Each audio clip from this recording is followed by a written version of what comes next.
En este video tutorial vamos a analizar los puntos claves de la jornada de previsión social y jubilación en la empresa que se desarrolla en la Cámara de Comercio de La Coruña por la mediación de la Biblioteca Aseguradora en cuanto al análisis de las necesidades de complemento a las prestaciones de la Seguridad Social, en cómo afecta a cada trabajador en función de la actividad que desarrolla y que realiza, y además valorar también las soluciones que se pueden encontrar de fórmulas en el seguro y en los planes de pensiones para realizar ese complemento, viendo las ventajas que puede aportar tanto a la empresa como al trabajador y contemplando además cómo incide fiscalmente en cada uno de estos instrumentos, viendo las ventajas que puede adicionalmente servir de utilidad tanto para la empresa como también a los trabajadores. En la jornada se van a analizar los puntos claves para determinar el análisis de las necesidades que existen y las fórmulas de complemento que podemos encontrar en estos sistemas, pero además también será la base de lo que en un futuro próximo desarrollaremos con más detalle en un curso específico sobre el mismo tema para analizar con más profundidad cada uno de los puntos que contemplaremos en esta jornada. Lo básico que vamos a ver es el alcance de la seguridad social en cuanto a la protección de los trabajadores, cómo podemos determinar las necesidades individuales de protección y cómo establecer un complemento objetivo, qué existe en los convenios laborales y cuál es el ámbito protector que afecta a las empresas y qué obligaciones contemplan y de alguna manera en ocasiones adicionalmente sin obligación qué mejoran a esos convenios, pero con la base de lo que en los convenios laborales solemos encontrar, ver que en las fórmulas que se pueden adoptar con el seguro y con la protección social y los planes de pensiones, qué ventajas pueden existir tanto para la empresa como para el trabajador, analizar también las características fundamentales y modalidades en cuanto a los planes de empleo y fórmulas alternativas o sistemas que pueden ser válidos además de los planes de empleo y, como no, centrarnos también en la fiscalidad y ver de cada uno de los instrumentos qué ventajas existen y cómo afectan cada caso. Sin duda, en la protección social tenemos tres pilares fundamentales que consisten en el sistema público, cómo protege la sociedad a los trabajadores desde la seguridad social, cuál es el ámbito protector, cómo se complementa la protección en las empresas y, finalmente, en función de lo que no se resuelve por los dos sistemas anteriores, cuál es la protección individual que cada uno puede buscar para mejorar estas contingencias que pueden existir en el tiempo y la protección que el trabajador puede encontrar, tanto del sistema público como de las empresas, y lo que individualmente, en ausencia de lo que no cubra estos dos pilares, pues finalmente lo que cada uno debe mirar para sí mismo. El sistema público es algo universal que, en función a un sistema de reparto de lo que se cotizan tanto los trabajadores como las empresas, sirve para obtener recursos para pagar a las prestaciones de las personas que ya han causado derecho a obtener alguna indemnización, bien sea por una viudedad, orfandad, invalidez o jubilación. Y ese sistema, vamos a ver los rasgos fundamentales que se complementa por lo que en las empresas existe de protección social. De alguna manera, lo básico y fundamental es lo que surge de los convenios laborales y la mayor parte de las empresas se ciñen a establecer los seguros y los instrumentos que se deriven de ello para complementar la protección social en función a esas reglas que emanan de los propios convenios. Esto veremos que en muchos casos es insuficiente para las necesidades que pueden surgir en el trabajador, y eso es lo que conlleva que individualmente se analice cuál es la situación, cómo le afecta a cada persona en función a la actividad que desarrolla, a sus ingresos y a sus circunstancias personales y familiares, para establecer un complemento a las prestaciones que no quedan satisfactoriamente cubiertas ni por el sistema público ni por los complementos empresariales. El sistema protector de la seguridad social se caracteriza en función del trabajador básicamente en lo siguiente. El trabajador por cuenta ajena cotiza generalmente por todos sus ingresos, salvo que los ingresos sean superiores a la base máxima de cotización, que es de 3.803 euros al mes en el año 2018. El autónomo, a diferencia del trabajador por cuenta ajena, puede elegir su base de cotización y lo hace entre un mínimo de 932 euros al mes y un máximo que coincide con el trabajador por cuenta ajena de 3.800 euros. La diferencia fundamental es que el autónomo, el esfuerzo lo realiza él mismo, tiene que cotizar prácticamente lo mismo que el trabajador por cuenta ajena realiza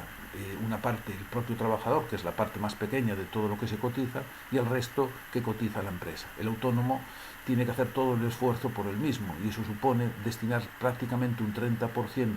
de de la base de cotización que él elija, y eso supone un esfuerzo económico que no siempre el autónomo está en capacidad de realizar. Eso conlleva que en muchos casos la base de cotización que elige o es la mínima o está muy por debajo de los ingresos que recibe, y eso va a influir en todas las prestaciones que puede obtener. El trabajador por cuenta ajena, en este caso, el problema fundamental, y como veremos más adelante, pues se ciñe a todas aquellas personas cuyos ingresos superen el límite máximo de la base de cotización. El funcionario, por otro lado, tiene un sistema diferente, siempre y cuando esté por las mutualidades, MUFACE, Mujer Juizas. Si cotizara por el régimen general de la Seguridad Social, que hay muchos funcionarios que así lo hacen, sería como un trabajador por cuenta ajena. Si no, las prestaciones van a derivar de un haber regulador que se corresponde, como veis en la imagen, en función al nivel de clasificación que corresponda a cada funcionario. El profesional independiente, en este caso nos referimos principalmente a médicos, arquitectos, abogados, farmacéuticos, profesionales que no están en el régimen general de la Seguridad Social porque trabajan por cuenta propia y no están o en la Seguridad Social o no realizan un trabajo por cuenta ajena, y dada la actividad que desarrollan, pues lo que se fundamenta al profesional independiente es que puede elegir o bien el régimen de autónomos, en cuyo caso sería como un autónomo más, o si elige su mutualidad, pues elige un sistema alternativo a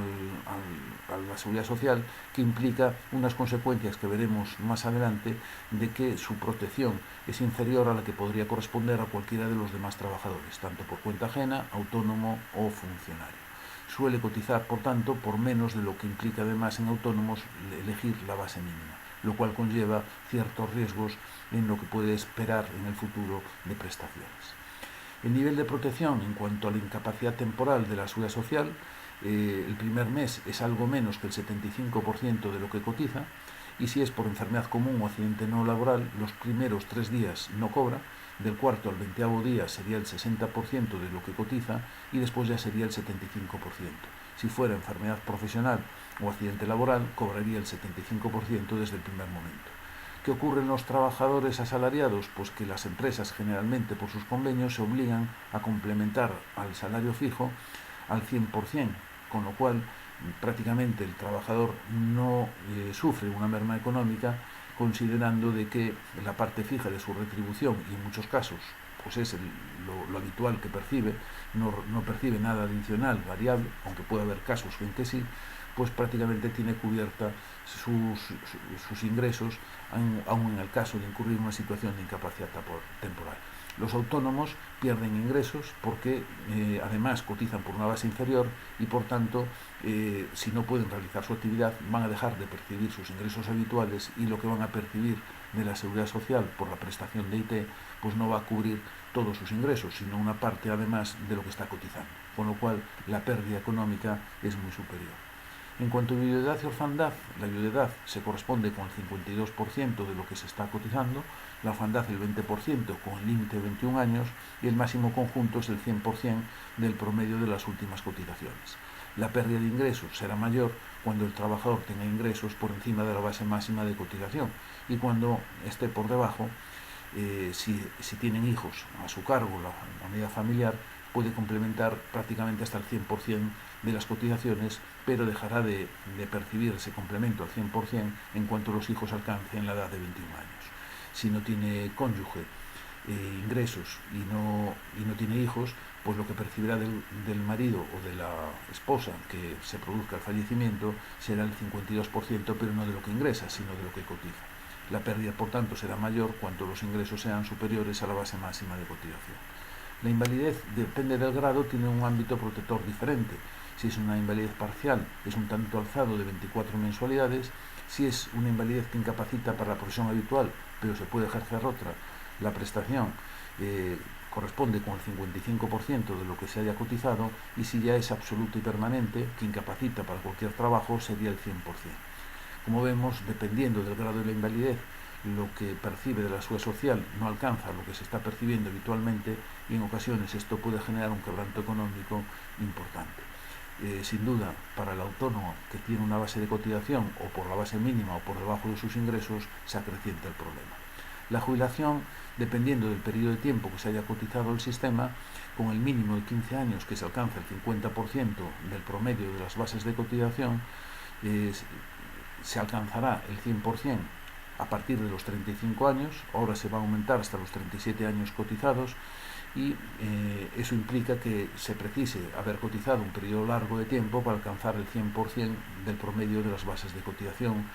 en general hasta los últimos 25 años, cosa que aunque hoy, en el año 2018, no se contemplan los últimos 25 años, es algo progresivo que en breve periodo de tiempo, pues ya todos los trabajadores se mirarán los últimos 25 años de vida laboral para determinar el promedio de lo que se ha cotizado, y se corresponderá con un porcentaje entre el 50 y 100% según el periodo de tiempo que se haya cotizado. La pensión máxima es de 36.000 euros, y aquí evidentemente el problema se acrecienta en los autónomos porque cotizan por debajo de sus ingresos, y en los trabajadores por cuenta ajena, en aquellos cuyos ingresos superen la pensión máxima de la Seguridad Social. ¿Qué necesidades surgen o se derivan de estas situaciones? Pues en la salud, por lo que podríamos considerar un seguro de enfermedad, los asalariados y funcionarios, el quebranto económico derivado de una situación de IT no es muy importante, pero por la calidad de poder obtener una recuperación más rápida y una calidad asistencial, sin duda el obtener una sanidad privada mejora la sanidad pública, y es una ventaja importante que en ocasiones las personas no lo realizan por el coste que conlleva. Pero es algo que se necesita a nivel general, principalmente en los asalariados y funcionarios, por obtener una calidad asistencial mejor y una rapidez de atención. No tanto para cubrir el quebranto económico, como le puede ocurrir y vemos a los autónomos y profesionales independientes, que tienen una mayor necesidad para intentar agilizar cualquier proceso de recuperación que a veces se dilata en el tiempo con la Seguridad Social. El tener un seguro privado que mejore las prestaciones en este sentido, sin duda, pues va a ser una ventaja importante para ellos. La ventaja fundamental de aplicar estas fórmulas de seguro de salud o de enfermedad para los autónomos y profesionales independientes, además de agilizar estos procesos de recuperación, sin duda el seguro reduce en el IRPF si tributa por estimación directa, y eso es una ventaja importante. En cambio, el asalariado y funcionario no, aunque puede obtener unas ventajas que veremos después en cuanto al sistema de tributación y fiscalidad de los seguros médicos en cuanto a la empresa y al trabajador. Para la empresa, el promover un seguro médico tiene una ventaja que puede ayudar a reducir las bajas laborales, dado que los trabajadores que incurren en una situación de incapacidad temporal, si tienen un seguro médico privado, en muchas ocasiones van a poder acelerar el proceso de recuperación al poder acudir a la medicina privada. La incapacidad temporal o baja laboral, para el asalariado y funcionario, como veíamos, la prestación que se corresponde aproximadamente al 75% de lo que se está cotizando, y en muchos casos se corresponde con el 75% de los ingresos, como se complementa en las empresas al 100% de la retribución fija, la pérdida económica puede ser muy pequeña, salvo que tenga retribución variable, en cuyo caso se deje de percibir lo que puede ser la productividad, comisiones, guardias, etc., horas extras, que al no trabajar no se realizan y no se obtienen esos ingresos. Los funcionarios pueden perder una parte de su retribución, generalmente ligado con la productividad, cuando tienen una retribución variable acorde a su cargo y a la mejora que realizan en su servicio, pero en cualquier caso uno y otro, pues la necesidad de complemento es pequeña, derivado de que la pérdida de ingresos también es pequeña. Sin embargo, los autónomos y profesionales independientes tienen una necesidad muy superior, dado que además de la pérdida de ingresos, lo que obtienen del sistema protector de la Seguridad Social generalmente es muy por debajo de sus retribuciones habituales, con lo cual además van a tener que seguir cotizando, y en muchos casos van a tener incluso que contratar a alguien para que supla sus funciones. El disponer de un seguro que les complemente esta pérdida de ingresos, sin duda, pues va a ser una necesidad fundamental. La viudedad, orfandad e invalidez, como veíamos en el sistema protector, con la viudedad un 52% y la orfandad un 20%, pero limitada a los 21 años, sin duda van a necesitar un complemento mayor en cualquier caso, tanto para el cónyuge como para los hijos. Y la invalidez igualmente, pensando en que en algunos casos el tanto alzado sea un capital que se consume en poco tiempo, si es una invalidez parcial, y si es una invalidez profesional, se alcanza solo el 55% de lo que se está cotizando y en absoluto el 100%, pero que en muchos casos, cuando los ingresos son superiores a la pensión máxima de la Seguridad Social, sin duda el 100% quedará por debajo de lo que esté percibiendo el trabajador en activo, con lo cual también en un caso y otro pues tiene una necesidad de complemento importante tanto los asalariados como también los funcionarios. La empresa sí contempla fórmulas de protección a través de los convenios laborales, pero como veremos, en muchos casos solo por hechos accidentales, y los capitales pues quizás no servirían para complementar la pérdida de ingresos que se puede generar. En los autónomos y profesionales independientes la necesidad de complemento es muy superior, evidentemente por lo que hemos visto de que cotizan muy por debajo de sus ingresos y además los porcentajes indicados pues van a conllevar a que sean porcentajes no de los ingresos reales, sino de lo que están cotizando, con lo cual el incremento de problemas es muy superior a lo que puede considerarse a los asalariados y funcionarios. Y en la jubilación pues es algo similar. En definitiva, aun alcanzando el 100% de todo lo que se haya cotizado por disponer de un periodo largo de cotización el trabajador, aquellos que ganen por encima de 36.000 euros tendrán un problema superior porque cuantos más altos sean los ingresos en relación a la pensión máxima de la Seguridad Social, como mucho el tope que van a percibir va a estar ligado a la pensión máxima que en cada momento exista, que puede ser muy inferior a lo que la persona esté percibiendo en su situación en activo.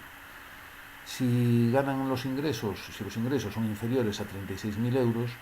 pues evidentemente la pérdida de ingresos será pequeña y por tanto será más fácil de establecer un complemento objetivo. El problema será menor, pero sin duda también la solución va a ser necesaria y en cualquier caso más fácil de conseguir. Cuando el trabajador es por cuenta propia, lo que hemos visto, a cotizar por debajo de los ingresos, va a implicar de que siempre la expectativa de pensión quede muy por debajo de lo que está percibiendo en activo la persona. Y si no ha elegido la base mínima, pero como generalmente cotizan por debajo de los ingresos, el problema será algo menor, pero en cualquier caso la necesidad de complemento existe. El agravante en las personas que sean autónomas o profesionales independientes y hayan elegido el RETA y ya tengan más de 47